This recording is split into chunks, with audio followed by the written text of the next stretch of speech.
Hello friends, welcome to தேன்ஸ் வே சமையல். இன்றைக்கி நம்ம கிச்சனில் உங்களுக்கு பார்த்தாலே தெரியும் ரொம்பவே டேஸ்டியான வெனிலா ஐஸ்கிரீம் எப்படி வீட்லேயே சூப்பராக செய்கிறதுன்னு பார்ப்போம். இதுக்கு 3 பொருட்கள் மட்டும்தான்.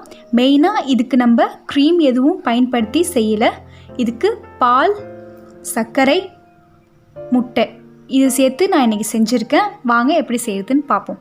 இப்போது இந்த மாதிரி ஒரு பேன் வச்சுக்கோங்க. இதில் பால் ஊற்றிக்கலாம். ஊற்றி நல்லா கொதிக்க விடுங்க. இன்றைக்கி பார்த்திங்கன்னா நான் 1 லிட்டர் பால் எடுத்திருக்கேன். நீங்கள் ஃபுல் க்ரீம் மில்க் வேணாலும் எடுத்துக்கலாம், இல்லை நார்மல் ஹோமோஜினியஸ் மில்க் எடுத்தாலும் நீங்கள் எடுத்துக்கலாம். இப்போது சரியாக ஒரு 1/2 லிட்டர் வர அளவுக்கு நல்லா கொதிக்க விடுங்க. ரொம்ப வற்ற வைக்க வேணாம். சரியாக கரெக்டாக ஒரு 1/2 லிட்டர் வர வரைக்கும் நீங்கள் கொதிக்க விடுங்க. இப்போது இந்த சைட் பார்த்திங்கன்னா நான் 3 முட்டையோட மஞ்சக்கருவு மட்டும் தனியாக எடுத்து வச்சுருக்கேன். இன்றைக்கி வெள்ளைக்கருவு தேவையில்லை, வெறும் மஞ்சக்கருவு மட்டும் நம்மளுக்கு போதும். இது கூட பார்த்திங்கன்னா 150 கிராம் சர்க்கரை எடுத்திருக்கேன். இப்போது இந்த சர்க்கரையை இதில் நம்ம சேர்த்துக்கலாம். சேர்த்துட்டு நீங்கள் பிளெண்டர் இருந்தால் கூட பிளெண்ட் பண்ணிக்கலாம். அப்படி இல்லைனா சாதாரண விஸ்க் வச்சு கூட நீங்கள் நல்லா விஸ்க் பண்ணுங்கள்.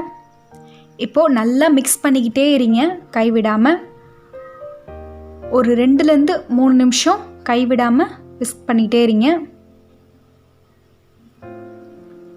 இப்போ பாருங்கள், சரியாக ஒரு 2-3 நிமிஷத்துக்குள்ளே இந்த மாதிரி திக் அண்ட் ஃப்ளஃபியாக க்ரீம் வந்துடும் நம்மளுக்கு. இப்போது இதில் கொஞ்சமாக பால் சேர்த்துக்கலாம். அந்த 1/2 லிட்டர் பால்லேருந்து கொஞ்சமாக எடுத்து இதில் சேர்த்துக்கோங்க. சேர்த்து நல்லா மிக்ஸ் பண்ணி விட்டுருங்க. இப்போது இந்த சைட் பார்த்திங்கன்னா நான் ஸ்டவ் ஆஃபில் தான் இருக்குது. இந்த 1/2 லிட்டர் பால் கூட கொஞ்சமாக நான் வெண்ணெய் சேர்த்துக்கிறேன். ஒரு டேபிள் ஸ்பூன் வெண்ணெய் சேர்த்துக்கோங்க. வெண்ணெய் எதுக்காக சேர்க்குறோன்னா அந்த ஐஸ்கிரீம் இன்னும் கொஞ்சம் நல்லா ரிச்னஸான க்ரீமியாக வரும். அதுக்காக தான் வெண்ணெய் சேர்க்குறோம். நீங்கள் வெண்ணெய் சேர்த்துக்காமல் கூட நீங்கள் செய்யலாம், இது ஆப்ஷனல் தான். இப்போது பார்த்திங்கன்னா கொஞ்சம் கொஞ்சமாக நம்ம வச்சுருந்த அந்த முட்டை, அந்த க்ரீம் நம்ம வச்சுருந்தோம்ல, அதை கொஞ்சம் கொஞ்சமாக இதில் சேர்த்துக்கலாம்.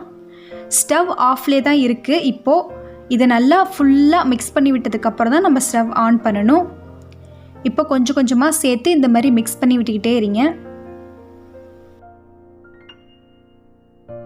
இப்போது ஃபுல்லாக நம்ம மிக்ஸ் பண்ணியாச்சு. அதனால் ஸ்டவ் ஆன் பண்ணிடலாம். ஆன் பண்ணிவிட்டு கைவிடாமல் கிண்டிக்கிட்டே இருங்க.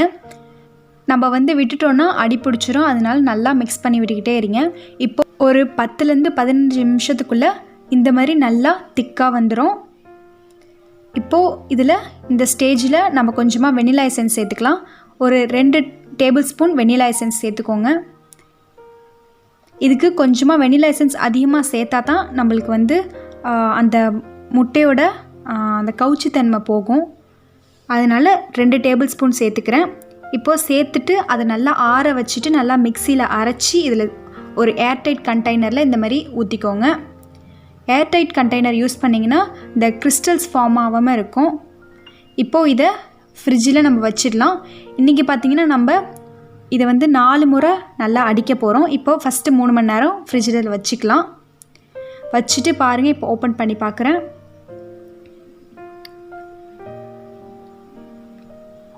ஓரளவு செட் ஆகிருக்கு. கொஞ்சம் தண்ணி மாதிரி தான் இருக்குது. நீங்கள் பயப்பட வேணாம். இது நல்லா 2-3 தடவை அடித்தோன்னா நல்லா க்ரீமியாக வந்துடும். இப்போது இதை மிக்சரில் போட்டு அடித்து திரும்பி நம்ம சேர்த்துக்கலாம்.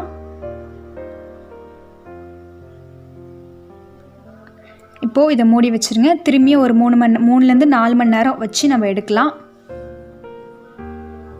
இப்போ பாருங்கள், 3லேருந்து 4 மணி நேரம் கழித்து நான் எடுத்திருக்கேன். இப்போ செக் பண்ணி பார்க்கலாம். இப்போவே நல்லா க்ரீமியாக இருக்குது. ஆனால் நம்ம இன்னும் கொஞ்சம் அடிக்கணும். இதை பார்த்திங்கன்னா 2 பேட்சாக போட்டு அடிங்க மிக்சியில். அப்படி இல்லைனா நம்மளுக்கு அதை அடிக்க வராது, மிக்சியில் ஸ்ட்ரக் ஆகிடும். ஸோ 2 பேட்சாக போட்டு நான் அடித்து எடுத்துக்கிறேன். திரும்பியும் இப்போ பாருங்கள், ஓரளவு நல்லா க்ரீமியாக இருக்குது. இதை நம்ம திரும்பியும் சேர்த்து மூடி வச்சிடலாம். இது பார்த்திங்கன்னா பார்க்க தான் கஷ்டமாக இருக்கும், ஆனால் நீங்கள் செய்யணும்னு நினச்சிங்கன்னா ஈஸியாக செஞ்சிடலாம். இப்போது இதை மூடி வச்சு ஒரு 3லேருந்து 4 மணி நேரம் கழிச்சு திரும்பியும் நான் எடுக்கிறேன். இப்போ பாருங்கள் ஃப்ரெண்ட்ஸ், ரொம்பவே க்ரீமியாக சூப்பராக நம்மளோட ஐஸ்கிரீம் ரெடியாக இருக்குது. ஏற்கனவே நம்ம 3 தடவை மிக்சியில் அடிச்சிட்டோம். இப்போ இது 4வது தடவை லாஸ்ட் டைம் இப்போ நல்லா மிக்சியில் 2 பேட்சாக போட்டு அடித்து ஊற்றிக்கோங்க. இதுக்கப்புறம் அடிக்கணும்னு தேவையில்லை, இது போதும்.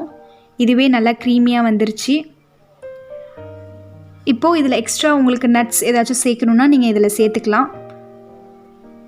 இப்போது நான் இதை சும்மா சாதாரணமாக தான் வைக்கிறேன், அதனால் ஃப்ரீசரில் வச்சுக்கிறேன். இப்போது ஒரு 4லேருந்து 5 மணி நேரம் வைங்க. வச்சதுக்கப்புறம் பாருங்கள், நம்மளோட ஐஸ்கிரீம் சூப்பராக ரெடி ஆகிடுச்சு.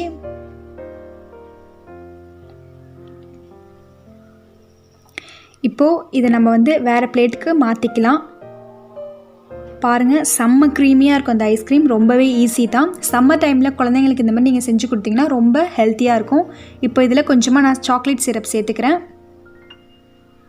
நம்மளுக்கு க்ரீம் அதிகமாக நம்ம இருக்கிற ஏரியாஸில் கிடைக்காது. ஸோ வீட்டில் இருக்கிற பொருட்களை வச்சு நம்ம இந்த மாதிரி ஈஸியாக ஐஸ்கிரீம் செஞ்சுக்கலாம். இப்போது இதில் கொஞ்சமாக நான் நட்ஸ் சேர்த்துக்கிறேன். இந்த மாதிரி சேர்த்து கொடுத்திங்கன்னா நல்லா ரிச்னஸ்ஸாக இருக்கும். இப்போது இதை ஸ்லைஸாக நான் ஸ்லைஸ் பண்ணிக்கிறேன். இல்லை சாதாரணமாக ஸ்கூப் வச்சு கூட நீங்கள் கொடுக்கலாம்.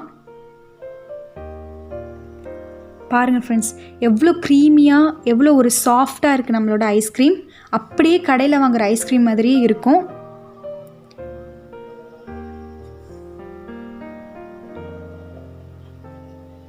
இப்போவே சூப்பர் டூப்பர் க்ரீமியாக இருக்குது ஐஸ்கிரீம். இதை நீங்களும் வீட்டில் ட்ரை பண்ணி பாருங்கள். குழந்தைங்களுக்கு இந்த மாதிரி செஞ்சு கொடுங்க, ரொம்பவே ஆரோக்கியமாக இருக்கும். இப்போது இதை டேஸ்ட் பண்ணி பார்க்கலாம்.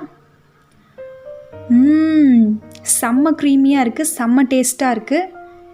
இதை நீங்களும் வீட்டில் ட்ரை பண்ணி பாருங்கள். ட்ரை பண்ணிவிட்டு மறக்காமல் ஷேர் பண்ணுங்கள், லைக் பண்ணுங்கள், கமெண்ட் பண்ணுங்கள். இது வரைக்கும் எங்கள் சேனலை சப்ஸ்கிரைப் பண்ணாமல் இருந்தீங்கன்னா சப்ஸ்கிரைப் பண்ணிக்கோங்க, பெல் ஐக்கானை கிளிக் பண்ணிக்கோங்க. தேங்க்யூ.